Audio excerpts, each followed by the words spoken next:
कोई आम नागरिक हो, अगर सड़क पे जा रहा है, अगर सड़क में दुर्घटना होती है और अगर देखता है कि कोई एक्सीडेंट विक्टिम है, उस शख्स की मदद करे, बजाय कि वहाँ से चला जाए।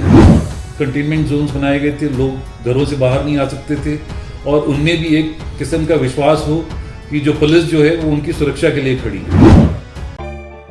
दिल्ली में इस टाइम किसान आंदोलन का 100वां दिन पूरा हो रहा है और हमारे साथ हैं दिल्ली के special CP law and order Sanjay Singh ji, जो कि टिकरी बॉर्डर को भी संभाल रहे हैं और सिंगू बॉर्डर को भी। तो उनसे हम करेंगे दिल्ली की कानून व्यवस्था और किसानों को लेकर बातचीत। संजय सिंह जी, आप पिछले 100 दिन होने जा रहे हैं किसान आंदोलन को, पिछले 100 दिन से आप उस आंदोलन को देख रहे हैं, बड़ी बात उसको निपटाया भी है। अभी किस स्थिति में देख रहे हैं? पहले बताते हैं वहाँ पे काफ़ी फोर्स हुआ करती थी, अभी रिलीफ मिला, फोर्सेस भी कम की गई हैं। देखिए, जैसे आपने बताया, law and order situation Singhu पे और टीकरी पे दोनों जगह अभी भी काफ़ी किसान हैं और जो एक्सपेक्टेशन है, एंटिसिपेशन ये है अगर कभी वो कॉल करें तो और भी लोग आके उनके साथ जुड़ सकते हैं। तो इन परिस्थितियों में और ख़ासकर जो 26 जनवरी को जो इंसिडेंट जो हुआ था और जिस तरीके से पुलिस के साथ बातचीत हुई थी और ये तय हुआ था कि और रास्ते निर्धारित किए गए थे, परंतु जब ये फार्मर्स अंदर आए अपने ट्रैक्टर्स को लेके और सिंगू की तरफ से जब ये लोग मुकरबा चौक की तरफ पहुंचे हैं तो बजाय कि राइट टर्न लेने के इन्होंने सीधा जाना उचित समझा, जो कि गलत था। और क्योंकि कानूनन जो परमिशन जो दी गई थी वो एक अलग रूट की थी और आपने उसके बाद भी आगे भी देखा होगा कि तकरीबन 510 पुलिसकर्मी उस दिन इंजर्ड हुए 26 जनवरी को। तो इसी को देखते हुए कि लॉ एंड ऑर्डर की परिस्थिति क्योंकि अभी भी खड़ी है, क्योंकि किसान वहाँ पे हैं और अगर वो दिल्ली में आते हैं और कोई इस तरह का लॉ एंड ऑर्डर सिचुएशन ना क्रिएट हो जाए तो उसके लिए प्रिवेंटिव मेजर्स उठाए गए। जैसे मैं सीपी साहब का भी सुन रहा था तो उन्होंने कहा था कि इन्होंने हमारे साथ विश्वासघात किया, इसलिए फिलहाल अभी कोई विश्वास नहीं किया जा सकता इनसे, क्योंकि जो इतना बड़ा मेजर वो हुआ पूरा लाल किला और पूरे देश की बदनामी हुई उसमें। तो जी हाँ, जो परमिशन थी वो अलग थी, जो रास्ता जिस पे इनको जाना था वो उस रास्ते पे नहीं गए। साथ साथ परमिशन में ये भी बिल्कुल क्लियर था कि आप कोई स्वॉर्ड नहीं लेके आएंगे, भाले नहीं लेके आएंगे। तो कई तरीके के इस तरीके के हथियार भी जो नज़र आए कई लोगों के हाथों में। तो पूर्ण रूप से जिस तरह की वो जो क्राउड जो था वो टोटली अनलॉफुल हो गया था और उन्होंने लॉ एंड ऑर्डर को अपने हाथ में लेने की कोशिश की। सर, इसमें अगर आपको फिगर याद हो कि कितने मुकदमे आप लोगों ने दर्ज किए और कितने अरेस्ट हो गए, अभी और इन्वेस्टिगेशन में क्या चल रहा है? हम लोगों ने तकरीबन 10 के करीब मुकदमे दर्ज किए इसमें और टोटल 120 लोगों को हम लोगों ने गिरफ्तारी की थी 2-3 डिफरेंट डेट्स के अंदर। बट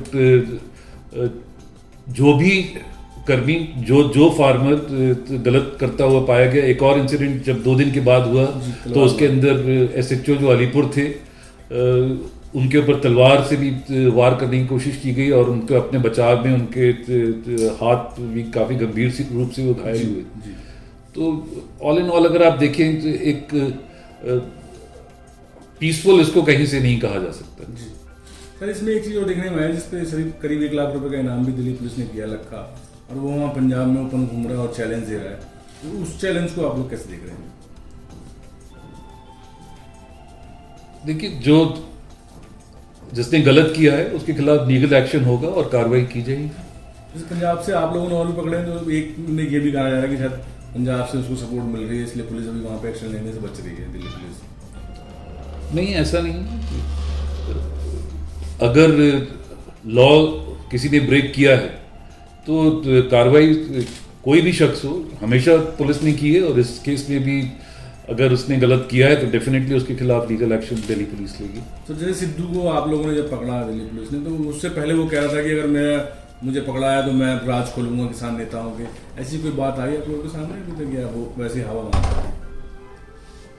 देखिए, तफ्तीश कई सारी एजेंसीज कर रही और जो भी इसके अंदर ज़रूरी है और जो इलीगल है और जो गलत होगा वो ज़रूर सब सब लोगों के समक्ष आएगा। सर जो अलीपुर वाला जो इंसिडेंट था तलवार मारने, उसके बाद भी एक इंसिडेंट हुआ, उसमें भी तलवार चला दी थी ऐसा चौपी शायद। नहीं, तलवार चलाने का तो उससे पहले वाले में 26 उस दिन ऐसे चोट के हाथों में चोट लगी थी, पर तलवार वाला इंसिडेंट तो ऐसे अलीपुर के साथ हुआ। तो सर इस तरीके से ये अगर इससे पुलिस जैसे 510 पुलिसकर्मी घायल हुए, इस बीच में ये भी आया कि पुलिस वालों को उस दिन भाई ये था कि भाई आप लोग इनसे प्यार से ही निपटेंगे, संयम रखना है, ऐसे कोई इंस्ट्रक्शन थे? क्योंकि पुलिस ने अगर पुलिस अपनी पे आई थी, लोग कहते हैं कि फिर तो बहुत बुरा हाल होता। नहीं, लॉ एंड ऑर्डर के कई पहलू होते हैं और क्राउड कंट्रोल के बीच किस तरीके से उसको हैंडल करना है प्रोफेशनली। अगर आप देखें उस दिन तकरीबन सिंघू और टीकरी की तरफ से अगर तो लाख की तादाद से भी ज़्यादा लोग रहे होंगे जी। तो एंड फार्मर्स हैं, उनकी अपनी, हम लोग भी समझते हैं कुछ उनकी ग्रीवेंसेस हैं, कुछ इश्यूज हैं, और जो कि जिससे कि सरकार से बातचीत भी चल रही है, परंतु उस तरह के क्राउड को कैसे हैंडल करना है, टैकल करना है कि परिस्थितियां कंट्रोल में रहें। ऐसी भी परिस्थिति सिचुएशन नहीं क्रिएट करी जा सकती है कि सिटी के अंदर एक अलग तरह का समस्या या माहौल क्रिएट हो जाए। तो बट जैसे उस दिन का आप जानते हैं, बाय द एंड सिचुएशन जो लॉ एंड ऑर्डर की दिल्ली की थी, वो by the night had been brought fully under control. Sir मैंने सोशल मीडिया पे देखा कि आप जो है उसके बाद काफ़ी जो घायल पुलिस वाले थे उनसे अस्पताल में मिले, उनकी बातचीत की, तो क्या वो पूरा क्या सीन था?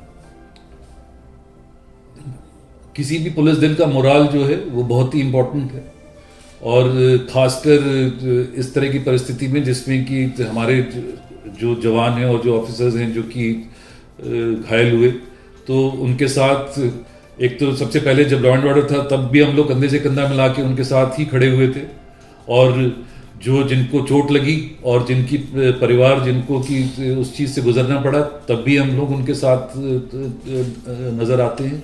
तो ये तो एक पुलिस दल का अपना एक कल्चर है, एक एनवायरनमेंट जिसमें कि हम और अपने जो स्टाफ हैं जितने हैं, हम सब लोग मिलके कोई भी परिस्थिति हो उसका सामना करने के लिए ये बहुत आवश्यक है। तो ये मतलब एक तरह से ये आप लोग अभी आपके साथ हम हमारे वक्त खड़े हैं। बिल्कुल सर जैसे आप तो यहाँ पे पुराने, अगर हम मैं याद करूँ तो आप यहाँ पे डीसीपी भी रहे हैं, तो उधर को जो इलाका है नॉर्थ वेस्ट का जो रूरल वाला है और इधर दिल्ली में, इनमें क्या फर्क है क्राइम में? आपको वहाँ क्या दिखता है, यहाँ क्या दिखता है, और उसमें क्या चैलेंजेस आते हैं आपको गाँव देहात वाला जो इलाका आता है? देखिए उसमें जैसे कि आपने अभी बताया, सब तरीके का वहाँ पे आपको लेबर का भी वहाँ पे पॉकेट्स हैं, रूरल पॉकेट एरियाज हैं, कई सारे रीसेटलमेंट कॉलोनीज हैं वहाँ पे, कई सारे लोग जो यहाँ पे पहले मेन दिल्ली के झुग्गी झोपड़ी बस्ती थी उन सबको यहाँ से शिफ्ट करके वहाँ पे बसाया गया है। तो काफ़ी कैरेक्टर उधर का देखिए, अलग अलग पॉकेट्स में, अमन विहार जैसे हुआ अगेन, तो डिफरेंट मंगोलपुरी, जहांगीरपुरी, सुल्तानपुरी, पुरानी रीसेटलमेंट कॉलोनीज भी हैं यहाँ पे। तो आना जाना, माइग्रेट लेबर एंड पॉपुलेशन का भी काफ़ी एक उधर एक इम्पैक्ट रहता है, इंडस्ट्रियल बेल्ट भी है। तो कुल मिला के एक बड़ी चैलेंजिंग परिस्थिति होती है पुलिस के सामने, खासकर क्राइम और क्रिमिनल्स को देखते हुए, क्योंकि एक एनोनिमिटी एक मेजर फैक्टर हो जाता है, और साथ साथ पॉपुलेशन, उस जगह की अब आप देखें तो पॉपुलेशन भी बहुत बढ़ गई है। थानों का एरिया भी बताते हैं वहाँ काफ़ी लंबा है। हाँ, तो क्योंकि एरिया बड़ा है, लोग ज़्यादा हैं, तो चैलेंजिंग पुलिसिंग रहती है हमेशा वहाँ पर। अभी सर आपने मंगोलपुरी का नाम लिया, तो अभी रिसेंट में एक वो रिंकू मर्डर केस भी हुआ था, उसमें सारे एक्यूज के अरेस्ट हो चुके हैं अभी, या कुछ उसमें और बाकी है? हाँ, जो लोग इन्वॉल्व थे उन सबको अरेस्ट किया जा चुका है। उसमें भी तो सर बड़ा एक इशू बन गया था, वो कुछ लोगों ने उसको हिंदू मुस्लिम बनाने की कोशिश की, पुलिस ने बताया कि नहीं ये जन्मदिन की पार्टी है, वो झगड़ा है। रियल क्या था सर? देखिए रियल तो जैसे आपने बताया, एक जन्मदिन की पार्टी थी वहाँ पे उस दिन, और किसी भी लोकेलिटी में दोनों तरफ के समाज के विभिन्न लोग रहते हैं और सबका आपस में मिलना जुलना है। कोई भी क्षेत्र हो, चाहे मंगोलपुरी हो या कोई और लोकेलिटी हो, और अगर कोई झगड़ा होता है कोई किसी चीज़ की बात को लेके, तो उसको एक अलग रंग दे देना या कलर कर देना और या उसको एक दूसरे नज़रिए से देखना, वो गलत हो जाता है। जो चीज़ है, जो ग्राउंड पे है, हकीकत है, वही ठीक है। क्योंकि अगर आप इसको किसी दूसरी दिशा में लेके जाते हैं तो कई बारी कॉन्सिक्वेंसेस इतने ज़्यादा होते हैं कि समाज को उसकी काफ़ी नुकसान भुगतना पड़ता है। तो हमको बड़ा केयरफुल रहना चाहिए किसी भी चीज़ को, और ख़ासकर एक क्रिमिनल इंसिडेंट को जहाँ पे की स्टैबिंग हुई हो और वो भी किसी आपस में एक पर्सनल चीज़ को लेके कि उसको एक पर्सनल चीज़ को एक सामाजिक रूप या रंग दे देना। नहीं सर, ये तो बात हुई किसान आंदोलन की और इनको मर्डर केस की। सर, जो अभी 1 साल होने जा रहा है, जो कोरोना काल जो निकला, कोरोना काल में जब दिल्ली पुलिस का फेस एकदम बदल गया, वो दिल की पुलिस बन गई, लोगों की इतनी मदद की गई, वो किस तरह से आप लोगों ने डिसाइड किया, या सब कुछ अपने आप ही चलता चला गया? क्या उसके लिए कोई इंस्ट्रक्शन दिए थे आप लोगों ने पुलिस को? कोरोना काल में खासकर कमिश्नर पुलिस जो हमारे एस.एन. श्रीवास्तव साहब, उन्होंने एक तो जो मेजर्स हम लोगों ने सबने मिलके जो उठाए, और कोशिश यही रही कि सबसे पहले तो पुलिस जो दल है उसको किस तरीके से हम लोग प्रोटेक्ट करें इस महामारी से, और साथ साथ क्योंकि कंटेनमेंट जोन्स बनाए गए थे, लोग घरों से बाहर नहीं आ सकते थे, और उनमें भी एक किस्म का विश्वास हो कि जो पुलिस जो है वो उनकी सुरक्षा के लिए खड़ी है, और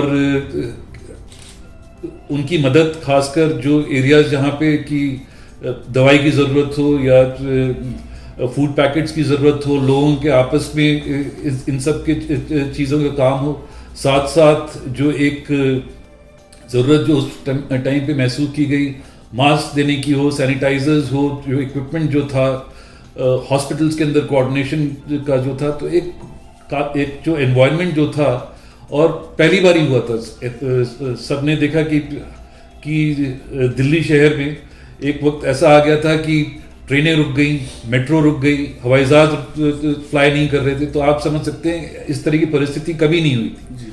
तो इस तरह के एनवायरनमेंट को, इस तरह के सिचुएशन को हैंडल करना वाज वेरी चैलेंजिंग, और अच्छी बात यह रही कि दिल्ली पुलिस जो है it rose to the occasion. जो उन्होंने उस वक्त काम किया और जिस तरीके से उन्होंने इस चैलेंजिंग टाइम और पीरियड को संभाला, वो बहुत ही सराहनीय रहा, और दिल्ली की जनता ने उसको सराहा भी। दिल्ली की जनता ने टैग दिया दिल्ली की पुलिस सर, लेकिन ऐसा नहीं लगता कि वो जो पीरियड है वो पीरियड हमेशा ही रहना चाहिए कि जो पुलिस का एटमॉस्फेयर सही रहे? वरना आम आदमी जो है थाने जाने में आदमी हिचकता है कि यार किसी से फोन करा लो, किसी से तब जाओ। नहीं, ऐसा नहीं है। अगर आप देखेंगे तो कोई भी शख्स हो दिल्ली का अगर परेशानी में होता है तो वो पुलिस कॉल करता है।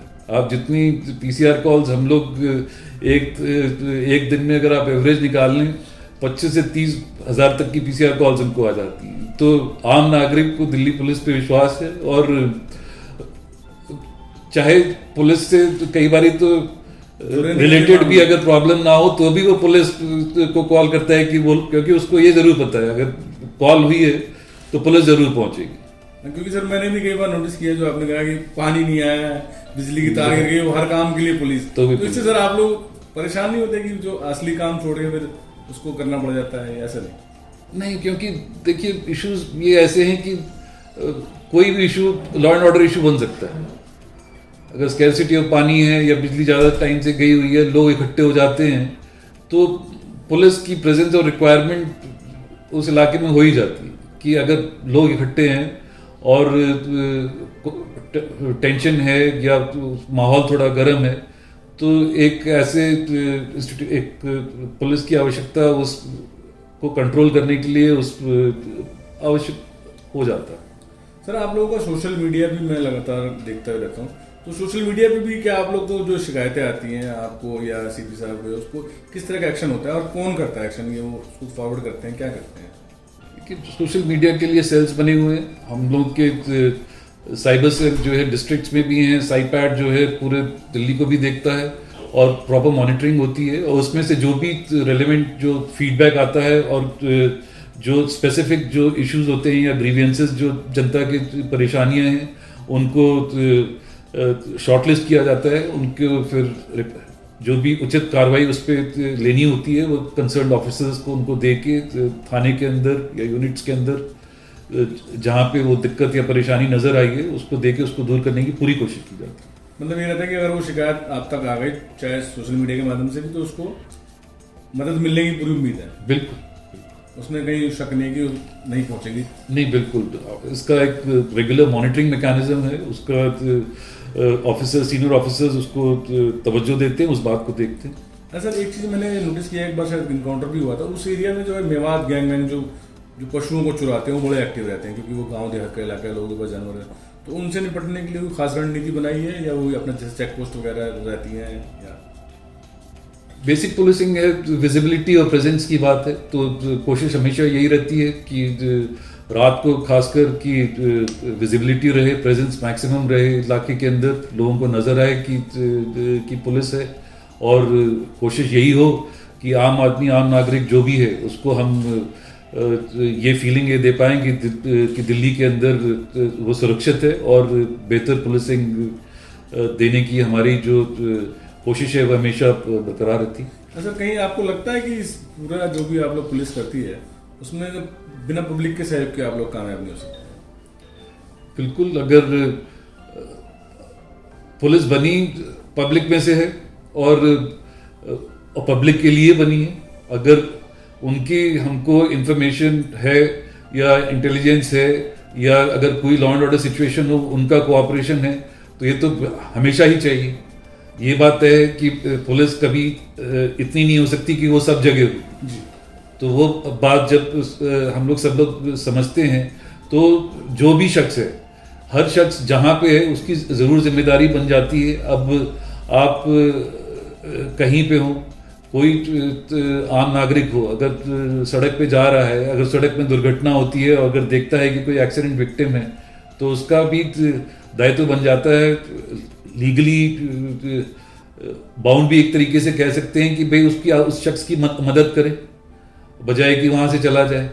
या अगर किसी जगह पे ईव टीजिंग देखता है तो कॉल कर सकता है, मदद कर सकता है। तो एक आम नागरिक की जो ड्यूटी है, रिस्पॉन्सिबिलिटी है, या उसको समझ के और उसी तरीके से उसको समाज में उसका जो व्यवहार है और जो वो करता है, जरूरी है कि वो भी अपनी जिम्मेदारी समझे। सर मेरा लास्ट क्वेश्चन ये हुआ कि दिल्ली में स्ट्रीट क्राइम पर भी लगाम लगाने के लिए आप लोग काफ़ी कोशिश कर रहे हैं। अभी एक लेटेस्ट इंसिडेंट भी हुआ, स्नैचिंग तो बहुत आम सी बात है, तो उससे निपटने के लिए आप लोगों की क्या रणनीति है? देखिए, स्नैचिंग या स्ट्रीट क्राइम जैसे आपने कहा, सबसे पहला जो की हम लोगों का फोकस है इस विजिबिलिटी की। पुलिस मेन जो हमारे जो जंक्शंस हैं वहाँ पे एरिया डोमिनेशन कि ट्रैफिक पुलिस हो, पीसीआर हो, हमारी लोकल पुलिस हो, वो विजिबल हो, लोगों को नजर आए कि वो वहाँ पे हैं, और कि वो एक एज अ डेटरेंट एक्ट करे कि पुलिस है और हर जगह है। और साथ साथ में अगर कोई क्राइम हो जाता है तो प्रिवेंशन के साथ साथ डिटेक्शन, स्पेशलाइज्ड टीम्स हैं हम लोगों की, तो तुरंत से कोशिश यही रहती है कि तुरंत से तुरंत जो क्रिमिनल्स हैं उनको पकड़ा जाए, तो जिससे कि बाकियों को भी मैसेज जाए कि अगर आप कोई क्राइम करते हैं और उसमें इन्वॉल्व हैं तो आपके खिलाफ सख्त एक्शन लिया जाएगा। Thank you sir. तो ये थे संजय सिंह जी हमारे से बात करने के लिए, इनका बहुत बहुत धन्यवाद।